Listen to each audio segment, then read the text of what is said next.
వచ్చిన ఫ్రస్ట్రేషన్ లోనే వైసీపీ నేతలు దాడులు చేస్తున్నారని వర్ల రామయ్య ఆరోపించారు. 25 నియోజకవర్గాల్లో 119 దాడులు జరిగాయని తెలిపారు. మాచర్లలో పోలీస్ వ్యవస్థ ఉందా అని ప్రశ్నించారు. పిన్నెల్లి బ్రదర్స్ కు బయట తిరిగే అర్హత లేదని, పోలీసులు పిన్నెల్లి బ్రదర్స్ ను ఎందుకు అరెస్ట్ చేయలేదని మండిపడ్డారు.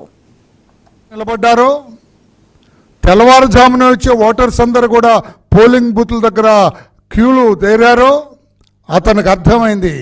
తన చీటీ చించేశారనుకున్నాడు, తన దుకాణం బంద్ అయింది అనుకున్నాడు, తన ఖేల్ ఖతం అనుకున్నాడు. అతను ప్లాన్ బి ప్రవేశపెట్టాడు. ప్లాన్ బి అంటే అరాచకం. ఇదంతా ముందుగా వాళ్ళు ప్లాన్ చేసుకున్న కుట్రలో భాగం. అది ప్లాన్ బి. అరాచకం మొదలుపెట్టారు. పోలింగ్ బూతులు క్యాప్చర్ చేయాలని మొదలుపెట్టారు. పోలింగ్ బూత్లో ఎక్కువ మంది తెలుగుదేశం పార్టీకి సానుభూతి పరులు ఓటర్స్ కనపడితే అక్కడ విధ్వంసం సృష్టించడానికి ప్రయత్నం చేశారు. ఈ రకంగా అలజడి సృష్టించి వాళ్ళ ఓట్ల వరకు వాళ్ళు వేయించుకొని మిగతా ఓట్లు పోలింగ్ బూత్లోకి రాకుండా, ఓట్లు వేయకుండా చూడాలని ప్లాన్ బిని ప్రవేశపెట్టారు.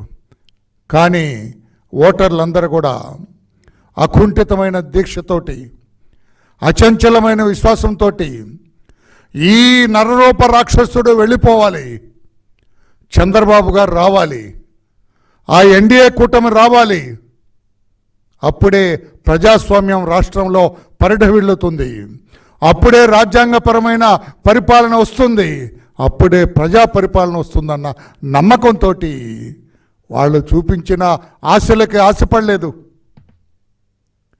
వాళ్ళు ప్రలోభపెట్టారు, ప్రలోభపడలేదు.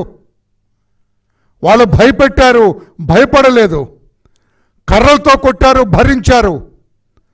రక్తం ధారలుగా కారుతున్నా కూడా భరించారు. ఓర్పుగా ఓటు వేశారు.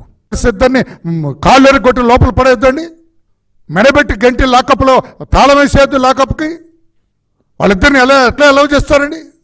ఏం చేయకుండా చోద్యం చూస్తున్న ఈ పోలీసు వ్యవస్థని ఏమన్నా మాకు అర్థం కలదు. ఎలాగో వాళ్ళు బయట తిరిగి అర్హత ఏముంది పిన్నెల్లి బ్రదర్స్కి?